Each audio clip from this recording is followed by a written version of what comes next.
Goeiedag en welkom by ons Sondagdiens. Net hier vanuit Volle Kerk Lewende Woord Gemeente in Perm. Ons is dankbaar dat jy ingeskakel is om saam met ons die woord van God te verken. En soos altyd vra ons vandag, wat sê die woord van God vir ons in hierdie dag? In 'n wêreld vol onsekerheid en onrus, vra mense reg oor die wêreld, wat gaan aan? Is ons regtig in die eindtye? En wat beteken dit vir my geloof en my toekoms? So, ek het opwindende nuus. My boek, Hoe om te navigeer deur die eindtyd, is nou landwyd beskikbaar by al die toonaangewende boekwinkels, soos Exclusive Books, Bargain Books, P&A, Wordsworth en vele meer. Met meer as 360 vrae en antwoorde bied hierdie boek Bybelse insig oor kwessies soos die konflik in die Midde-Ooste, is dit profeties? Is die Israel van vandag dieselfde as die Israel van die Bybel? En watter eindtyd profeseë sien ons vandag reg voor ons oë afspeel? Gaan kry vandag jou kopie of vra jou boekwinkel om dit vir jou te bestel. Dit sal binne enkele dae op jou rak wees. En as jy Engels verkies, goeie nuus. Ons Engelse weergawe van die boek How to Navigate to the End Times is nou ook beskikbaar landwyd. En ons het ook 'n Engelse YouTube-program genaamd Did You Know op ons nuwe Engelse kanaal Raymond Lombard Teachings. Elke donderdag aand om 7:00 gesels ons daaroor Bybelse waarhede soos wat sê die skrif oor die eindtye, die Israel-Palestynse konflik en die geestelike betekenis van wêreldgebeure. So teken gerus in op ons Engelse kanaal Raymond Lombard Teachings en wees deel van hierdie kragtige reis deur die eindtyd profeseë. Maar nou, laat ons stil raak, ons harte oopmaak en ontvang die woord van God. Wees geseën.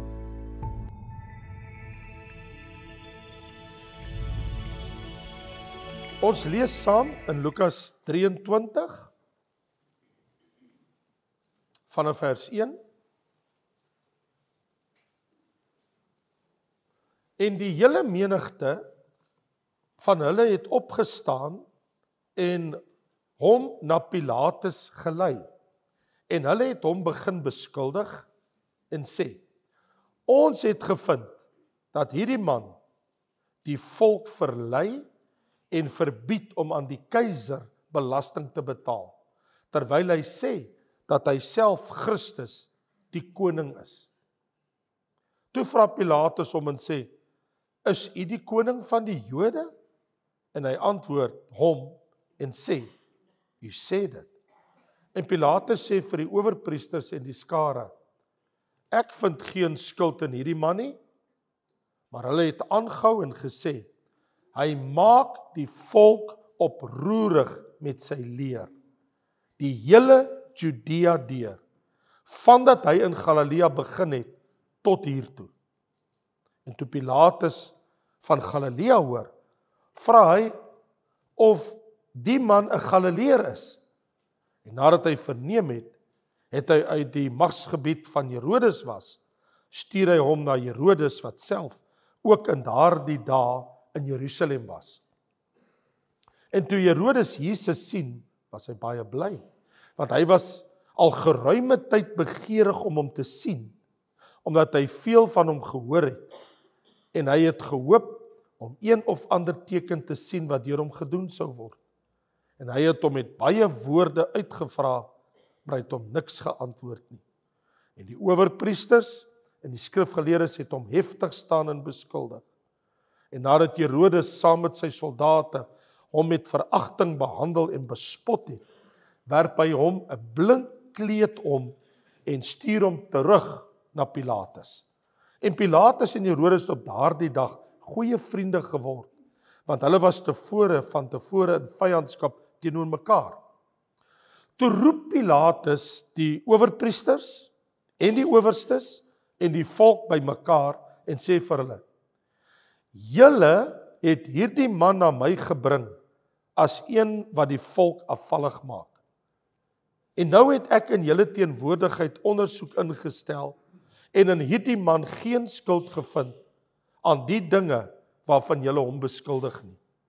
Ja, ook Herodes nie, want ek het julle na hom gestuur, en daar is deur hom niks gedoen wat die dood verdien nie. Nadat ek hom dan gekastei het, sal ek hom loslaat. En hy was verplig om vir hulle op die fees een los te laat. Maar die hele menigte skreeu en sê, weg met hom en laat vir ons Barabbas los. Die was oor 'n sekere opstand wat in die stad plaasgevind het en oor 'n moord in die gevangenis gewerp. Daarop spreek Pilatus hulle weer toe, omdat hy Jesus wou loslaat. Maar hulle het aangehou roep en sê, kruisig, kruisig hom. En vir die derde keer sê hy vir hulle, watter kwaad het hy dan gedoen? Ek het in hom niks gevind wat die dood verdien nie. Ek sal hom dan kastei en loslaat. Maar hulle het aangehou met 'n harde geroep en geëis dat hy gekruisig moes word. En hulle het geroep en die van die owerpriesters het die oorhand gekry. Toe gee Pilatus uitspraak dat aan hulle eis voldoen moet word. En hy het die een vir hulle losgelaat wat oor opstand en moord in die gevangenis gewerp was, die een wat hulle geëis het. Maar Jesus het hy aan hulle wil oorgelewer. Tot sover. So vriende, wat jy sopas saam met my gelees het of na geluister het, is Jesus se siviele verhoor. Onthou julle verlede week het ek met julle gepraat oor sy godsdienstige verhoor. Toe was hy mos voor die hoëpriester Ananias en Kajafas. Ananias was die skoonvader, eers by hom 'n draai gemaak en toe by Kajafas homself. Met die Sanhedrin, met die hele Joodse raad. Maar dit was verlede week, het ons gesien in die vorige gedeelte, was die godsdienstige verhoor. Hierdie is sy siviele verhoor en al twee het op dieselfde dag plaasgevind. En beide van hulle baie vroegoggend het plaasgevind. In werklikheid kan ons sê, dit moes iewers tussen 6:00 en 9:00 die oggend, het al twee hierdie verhore plaasgevind. En so, wat ons nou hier sien, is Jesus se siviele verhoor, waar hy uiteindelik deur die goewerneur van Jerusalem, Pontius Pilatus, ter dood veroordeel was. En moet ek ook sê, teen Pilatus se sin, in dat hy dit nie aanvanklik wou doen nie, en ons kan ook sê, hy was letterlik gewaarsku deur Jesus homself, en ook deur sy vrou, wat in daardie oomblikke 'n droom gehad het, en 'n boodskap na hom toe deurgestuur het. Nou, een van die dinge wat ek net eers wil aansny is, Pilatus het geweet, dat Jesus is onskuldig. Hy het nie daaroor getwyfel nie. Hy weet in sy hart, hy was oorgelewer, omdat die Jode nydigheid geopenbaar het teenoor Jesus. Soos wat ons sien in Matteus 27 word dit letterlik uitgespel in vers 18 hoe hulle gevoel het, want hy het geweet dat hulle hom, dis Jesus, uit nydigheid oorgelewer het. So om nydig te wees beteken jy's jaloers, jy's afgunstig, jy oorreageer, jy's vyandig gesind. Al hierdie gevoelens het die Joodse leiers kokend in hulle binneste gehad. Hulle was Jesus absoluut vyandig gesind, want hier's 'n rabbi wat nie deur hulle ranks gekom het nie. Hier's 'n rabbi wat nie deur hulle skool gekom het nie. En hy's nog nie eens van Jerusalem nie, hy's nog van Galilea nog boonop. So, hulle het 'n nydigheid gehad, hulle het 'n afguns en 'n bitter jaloesie teenoor die Here gehad. En so hier staan, hy het geweet uit nydigheid, dit het hy geweet. So nie omdat die man skuldig is nie, omdat hulle reageer soos wat hulle reageer. Die tweede ding is, die goewerneur Pilatus, hy verklaar, dat hy kry nie 'n rede om die man wat hulle bring, alhoewel hulle 'n godsdienstverhoor het, en hy het op 'n stadium ook gesê, hanteer hom volgens julle godsdienstwette. Ek weet van julle wette, maar julle ken dit beter as ek. So oordeel hom volgens julle wet. En hulle hou aan en dring daarop aan. Volgens ons wet het hy godslasterlik gepleeg. Godslastering. Want hy sê dat hy die seun van God is, dat hy die Messias is. En volgens ons wet, in die boek Levitikus, hy verdien nie dood. Maar ons kan nie die doodstraf gee nie. Jy moet die doodstraf uitspreek. En Pilatus bly maar oordeel hom volgens julle wet. En hulle is, nee, jy moet die vonnis, moet jy uitspreek. So duidelik kan ons sien, en ek bedoel, dit staan ook letterlik so in vers 22 van Lukas 23, waar ons net ook gelees het. En vir die 3de keer sê hy vir hulle, ek vind geen skuld in hom. Eerste keer, tweede keer, derde keer. So probeer so hard as wat hulle kan. Hulle kan nie Jesus skuldig vind nie. Daar's nie 'n manier nie. Nie eers die goewerneur vind hom skuldig nie. En op die koop toe sien ons nog wat het gebeur in Matteus 27, terwyl hy op die regbank sit, terwyl hy nog sit om uitspraak te maak, toe gebeur die volgende. 'n Dienaar kom by hom aangehardloop en hy sê, ek het 'n boodskap van u vrou. En hy sê, ek het werk om te doen, en die dienaar is ek het 'n ernstige boodskap van jou vrou. Wat is die boodskap? Hy sê, die boodskap is die volgende, maar u vrou sê, ek moet vir u sê, moet tog niks te doen hê met die regverdige man nie. Die man wat voor jou staan. Ek het vandag in 'n droom baie gelei om sy ontwil. Ek het nou net wakker geword uit 'n droom uit. En ek het hierdie droom gehad van jy sit op die regbank en jy veroordeel 'n waarlik onskuldige man tot die kruis. My man, stop dit. Moet dit nie doen nie. Hy is nie skuldig nie. Ek het in my droom gesien, hy is onskuldig. So wat die boodskap van sy vrou deurkom na hom toe is, die man voor jou is onskuldig en kom uit hierdie ding uit, so vinnig as wat jy kan uitkom. Don't go this route. Ek waarsku jou my man, jy kan dit nie doen nie. En hier binne in hom begin daar 'n vrees opbou. Daar staan in vers 8, toe Pilatus hierdie woord hoor, het hy nog meer bevrees geword. Want die Jode sê, volgens ons wet moet hy sterf, want hy noem homself die seun van God. En daar staan, en Pilatus het bevrees geword. Hier is die man wat alles in sy hand het, en hy raak bang, hy raak angsbevange. En dit kan alleenlik wees, omdat hy besef hy word in 'n hoek toegeverf. Watter kant toe moet hy beweeg? En hy voel dit in hom opstoot.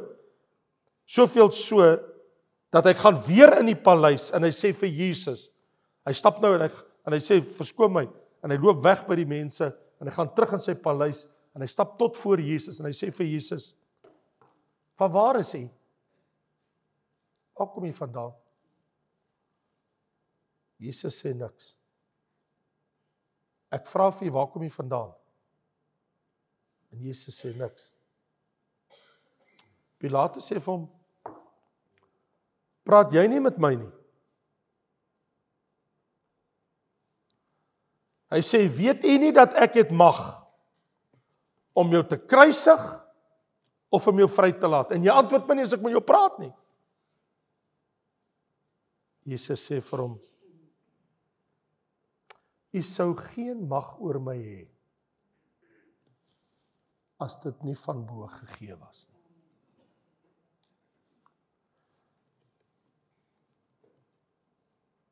Daarom het hy en hulle, wat my aan die oorgelewer het, groter sonde as hy. Hy sê vir Pilatus, jy is besig om sonde te pleeg nou. Hy sê, die mense wat my gebring het na jou toe, het groter sonde as wat u het. Hierop het hy nog meer probeer om Jesus los te laat. Iets in daai gesprek het hom so aangegryp. Hy begin weer 'n verbete poging aan te wend. hoe kan ek hierdie man die kruis spaar?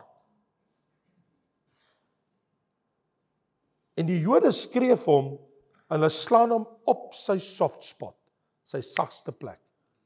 Hulle sê vir hom, as jy daai man, Jesus, loslaat, is jy nie die keiser se vriend nie. Die keiser in Rome. Want hy het gesê dat hy 'n koning is. En onmiddellik is dit skaakmat vir Pilatus. Want hy weet, as die keiser in Rome hoor, dat hulle stuur vir hom 'n boodskap, dat hy het 'n man wat homself die koning van die Jode noem, het hy vrygelaat, gaan sy kop rol. Nou raak dit hom intens. Want wat moet hy nou doen? Hy kan mos nie toelaat dat hierdie man net vry rondloop en hy's 'n koning nie, want die keiser is die een wat die koning is. Nie hierdie man nie. En hy besef, as daai boodskap Rome bereik, sal die boodskap terugkom en sê, en hoekom het jy hierdie man nie veroordeel nie? Ondersteun jy sy koningskap? Waarmee is jy besig? By jou werk in Jerusalem. Hy weet Jesus is onskuldig, maar dis nou 'n desperate situasie in hierdie siviele verhoor. Want hier voor hom staan 'n man wat onskuldig is, maar hy word nou in 'n posisie geplaas waar dit hom persoonlik ook nou raak. Nou is dit nie net die priesters en die owerpriesters nie. Want jy sien Matteus 27 sê, daar in vers 22, wat werklik gebeur het. En daar staan, Pilatus sê vir hulle, okay, wat wil julle hê moet ek doen met hierdie man, Jesus, wat Christus genoem word? Hy gaan weer, hy sê vir hulle, okay, kom ons praat. Wat wil julle hê moet ek doen? Hulle sê, hy moet gekruisig word. Hy sê, maar watter kwaad het hy gedoen? Hulle skree nog harder, laat hom gekruisig word. En toe Pilatus sien, dat dit niks help nie, toe besef hy, maar hier's nou probleme. Sy vrou stuur 'n boodskap, hy besef, hy kan nie uit die ding uit nie, hoe moet hy dit uitkom? En einde ten laaste, toe doen hy die volgende, toe hy sien dat niks help nie, eerder word die oproep, die riot word al hoe erger, toe sê een van sy dienaars, bring vir my bakwater, en hy gaan staan voor hulle, met die bakwater, en hy vat sy hande, en voor die skare, begin hy sy hande in die water te was,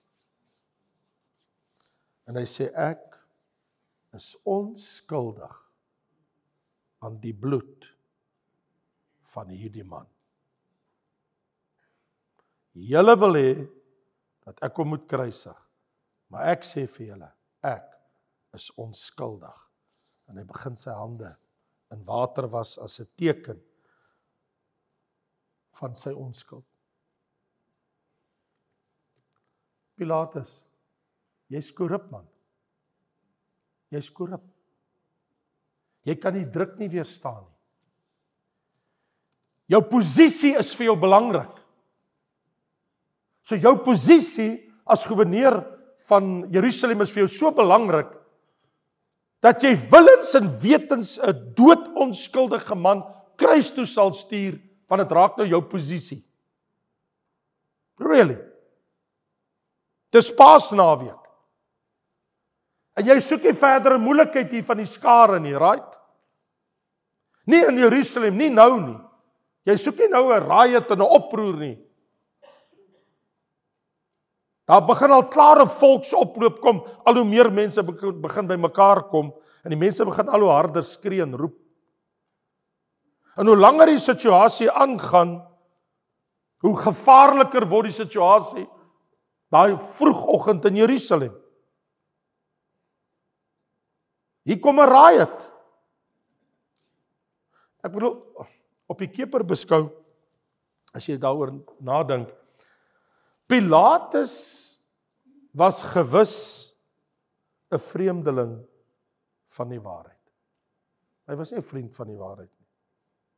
Want in Johannes 18 het Jesus met hom 'n gesprek gehad oor die waarheid, 'n bietjie vroeër. So 20 minute, halfuur van tevore was daar 'n gesprek. En in daai gesprek het die volgende gekom in Johannes 18 vers 37. Pilatus sê vir hom, is u dan tog 'n koning?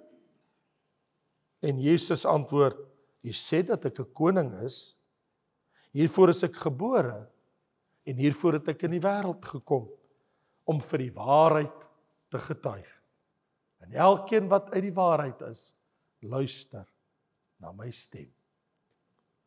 En Pilatus kyk hom aan, en Pilatus sê vir hom, wat is die waarheid? Wat is die waarheid? Hy besef nie, hy kyk die waarheid in die oë nie. Die ewige waarheid, die seun van God. Hy besef nie die waarheid staan nie reg voor hom, en hy kyk die waarheid binne in die oë. En hy kan dit nie sien nie. Hy's blind. En Pilatus sê vir die skare, maar ek kry niks verkeerd by hom nie. Maar nou begin dinge 'n slegte wending neem by hierdie verhoor. Want hy dink by homself, ek kan nie uit hierdie ding uitkom nie. Ek het hierdie boodskap van my vrou, ek het hom uitgevra, ek het hom Herodes toegestuur, die het hom teruggestuur. Man, as hierdie man 'n pes en 'n verwekker was, en hy was nou so verkeerd, Herodes se magsgebied is Galilea, toevallig is hy nou in Jerusalem, hy kom nou net van Herodes af, Herodes kry niks by hom verkeerd nie, want Herodes sou hom verseker in die gevangenis gesit het, want hulle soek hom al lankal as 'n voortvlugtige, of iemand wat hulle in die hande kan kry nie. Hoekom het Herodes hom na my toe teruggestuur? Herodes kry nie fout nie, ek kan nie fout kry nie, in my gesprek met hom kry ek nie fout nie, my vrou stuur vir my 'n boodskap en sê, sy het hierdie vreeslike droom gehad, die man is ook onskuldig. En hy's vas, hy's in 'n hoek. En hy kry hierdie idee. O ja, ek weet wat ek gaan doen. Want ek doen dit mos altyd. Op 'n fees, soos met die Paasfees gewoonlik, laat ek vir julle 'n gevangene los. En hy dink by homself, daai slegte Barabbas, wat veronderstel is, om vandag gekruisig of tereggestel word, hy's daar in die tronk. Daai man, hoekom maak ek nie met hulle 'n ooreenkoms nie? Wil julle Jesus, ek moet ons altyd vir iemand vrylaat. En hy sien 'n skuiwergat. Want miskien sal die mense, as hulle Jesus sien, vir hom meer jammer wees, want die man het niks verkeerd gedoen teen hierdie man Barabbas, wat in die tronk is, en terloops, hy is in die tronk, lees ons in vers 40, laat Barabbas vir ons los. Maar hier is die ding, Markus vertel vir ons 'n ander storie. Markus sê, voor daai ding gebeur het, kom ek julle sê, wat is die werklike storie? Daar in Markus hoofstuk 15, vers 6 en 7, en hy vertel, hy sê, en op die fees was hy gewoond om een gevangene, die een wat hulle gevra het, vir hulle los te laat. Daar was 'n sekere Barabbas, 'n oproermaker, hy het ook riots veroorsaak in die gevangenis, en hulle het in die opstand, het hulle 'n moord begaan. Hy's 'n kwaaddoener, hy's 'n rower, iemand is dood, hierdie Barabbas, hy het 'n opstand verwek. En sy gedagte is, kyk, as ek dit vir hulle aanbied, gaan hulle gaan die aas vat. Hy's oortuig in sy hart. So ons lees in Lukas 23, dat hy, toe hy die uitspraak moes doen, toe sy so 'n blik gedruk, hy het geen keuse nie. Die slinkse Pilatus wil speel sy troefkaart, en toe sy troefkaart speel, toe sê hulle, ons wil Barabbas hê, ons wil nie vir Jesus hê nie. En Barabbas beteken seun van die Vader. Kan jy dit glo? Hier staan die seun van God die Vader. Maar die mense kies die seun van die Vader, daai sondaar, Barabbas. En hier staan die enige gebore seun van God, die seun van die Vader. Hulle kies daai een. Die een wat 'n oproer veroorsaak het, 'n moord, 'n kwaaddoener. Ons kan sê Pilatus as 'n Romein, ek bedoel hy het 'n professionele rekord gehad, dit is sy werk, dis wat hy doen. Hy is die gouverneur, hy moet beslis wanneer gaan iemand kruis toe, wanneer, ek bedoel, in elk geval, hy weet dat vandag verdoem hy nog 'n paar mense vir die kruis. Ek bedoel, as hy hierdie man Jesus stuur, gaan hy 3 mense kruis toe stuur. Want as reeds 2 wat op sy hitlist is, daai 2, hy weet, daai 2 manne gaan vandag gekruisig word. Nou roep hierdie mense dat hulle soek 'n 3de persoon op die kruis. En hy bied vir hulle Barabbas. Vat hom. Hy bied vir hulle Jesus. Vat hom. En hy het seker in sy hart gedink by homself, hulle sal nooit in der ewigheid hierdie onskuldige man na die kruis verdoem as hy vir hulle hierdie rower wys. En hy gee vir hulle 'n keuse, julle kies hom, die rower, of julle kies hierdie onskuldige man. Wel, is die ding. My oortuiging is, Pilatus, jou reputasie was vir jou meer belangrik as jou karakter. Jy wil 'n goeie reputasie by Rome behou. Vir daai goeie reputasie by Rome te behou, sal jy 'n man laat sink, al is hy onskuldig. Pilatus, jy het 'n kans gehad om geregtigheid te laat seëvier, maar hoe het jy dit nou verbrou? En ek wil eintlik sê, hoe pateties swak is jy, want ek lees hier in hoofstuk 15 vers 15 van Markus, en omdat Pilatus aan die skare hulle sin wou gee. Nou wys dit vir my, wat is hy werklik? Onder die veneer is hy 'n people pleaser. Hy wil vir die skare, vir die mense, hulle sin gee. Hy wil net nie moeilikheid hier in sy stad hê nie. Hy wil nie Rome moet dink dat hy kan hierdie stad reg regeer nie. Omdat Pilatus aan die skare hulle sin wou gee, het hy Barabbas vir hulle losgelaat. Uit die tronk. Bring hom, laat hom vrygaan. En nadat hy Jesus laat geeslit en hy laat Jesus nog slaag kry, het hy hom oorgelewer en sê, vat hom na die kruis. Barabbas, seun van die Vader, Jesus is in jou plek gekruisig. Daar moes seker daai aand, toe die son oor die aarde gaan, seker 'n dankbare man daar rondgeloop het in die strate van Jerusalem, om te dink, hy is vrygelaat, hy is nie gekruisig nie, iemand anders in sy plek. Ek wonder of hy ooit gedink het aan die man wat in sy plek na die kruis is. Ek wonder of hy ooit by die Here uitgekom het. Ek wonder of dit gelei het tot sy bekering eendag.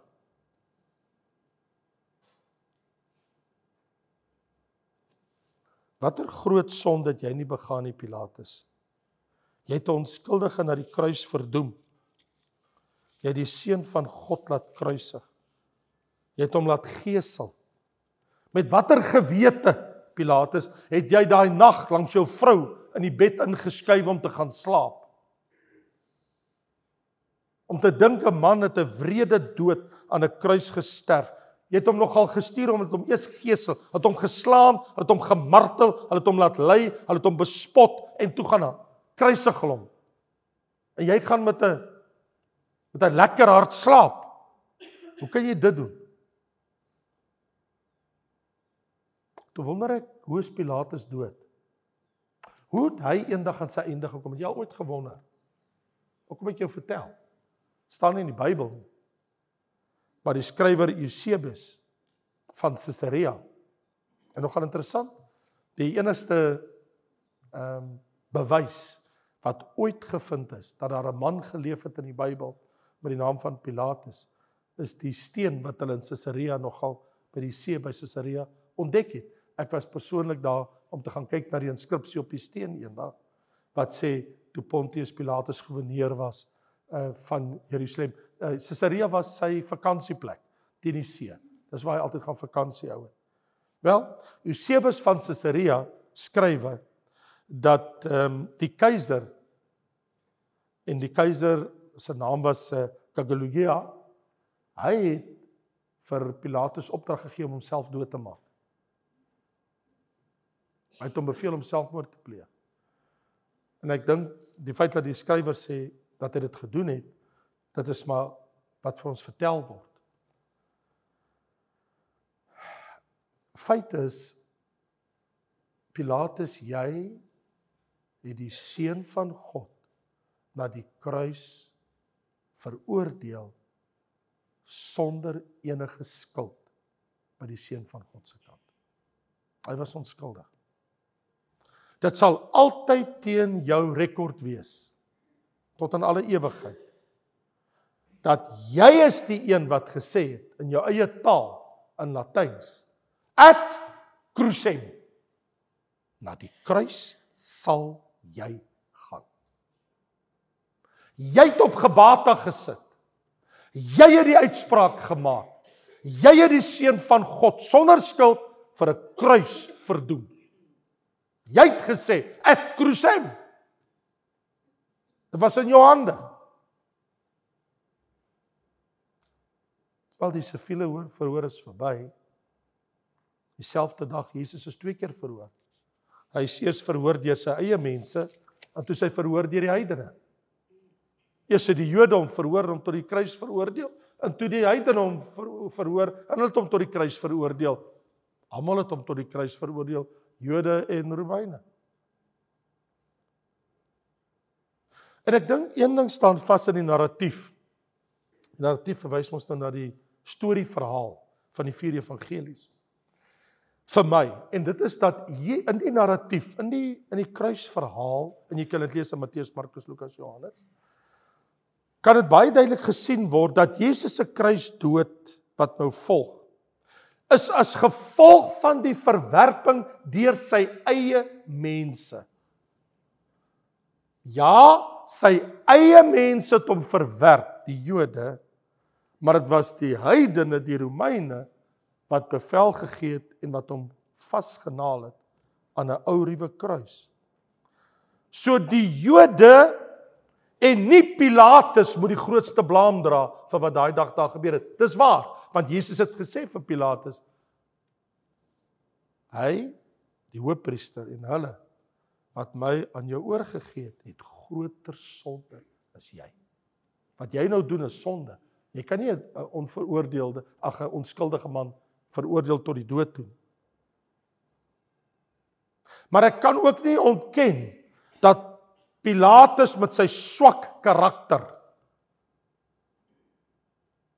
wel wetend dat Jesus onskuldig is, dat hy hom valslik aanvaar het, dat hy na die kruis moet gaan en die dood verdien.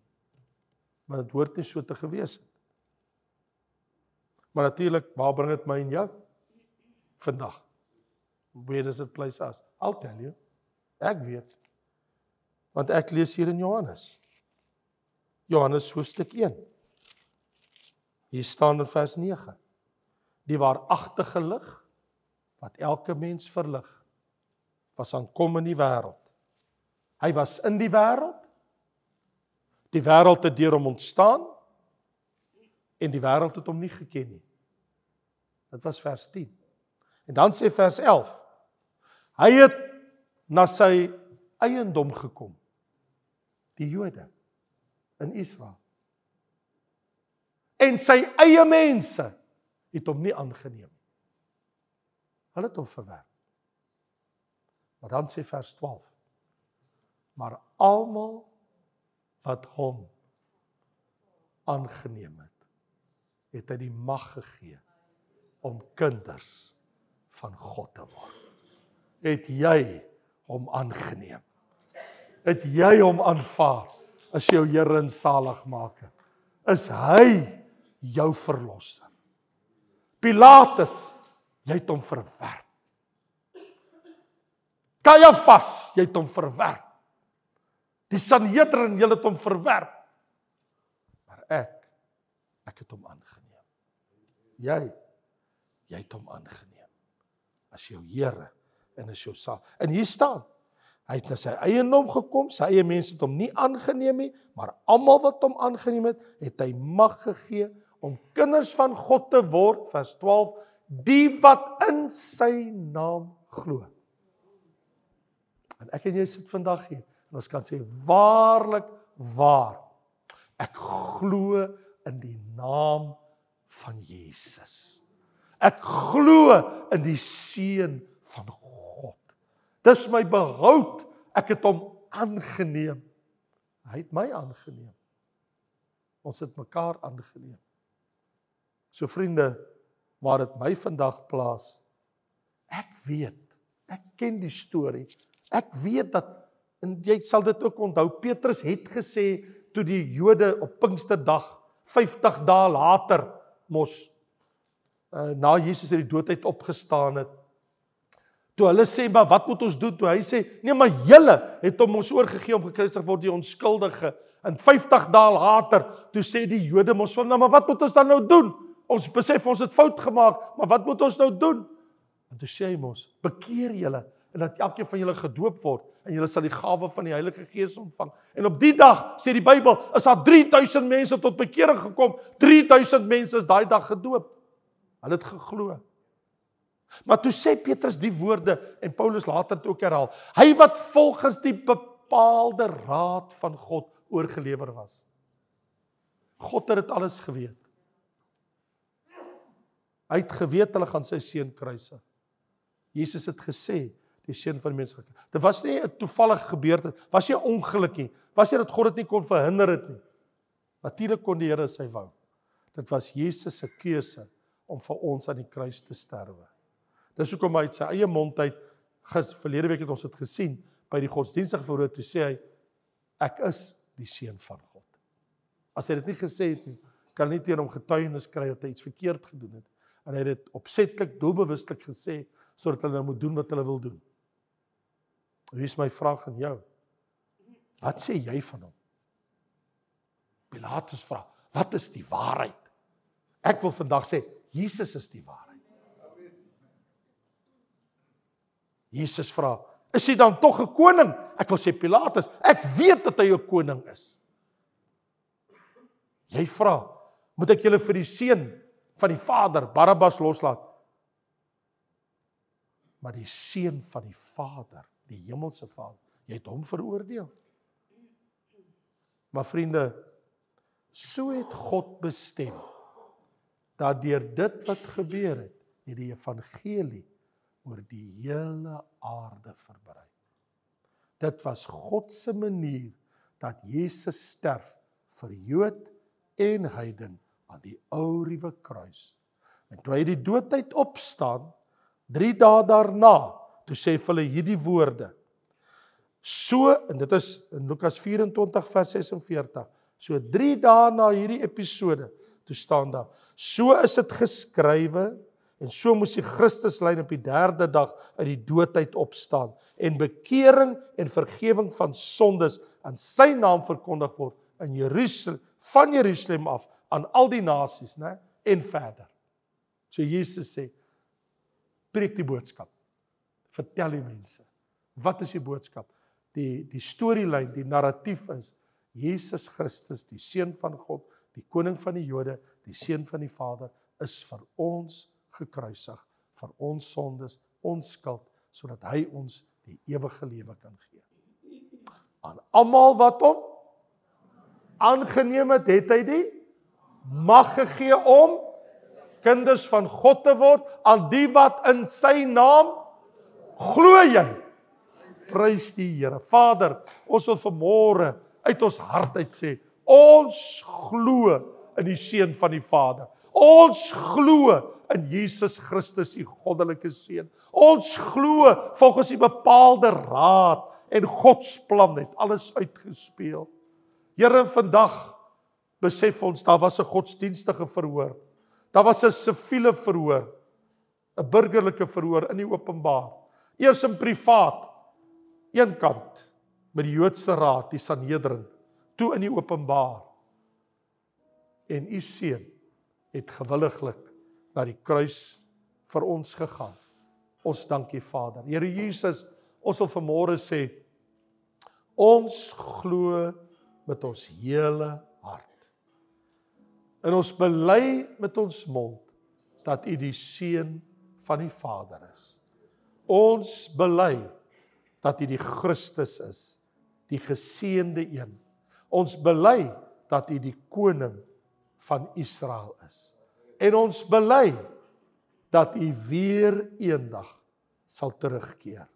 Ons loof en dankie Vader vir Jesus ons Here. Amen.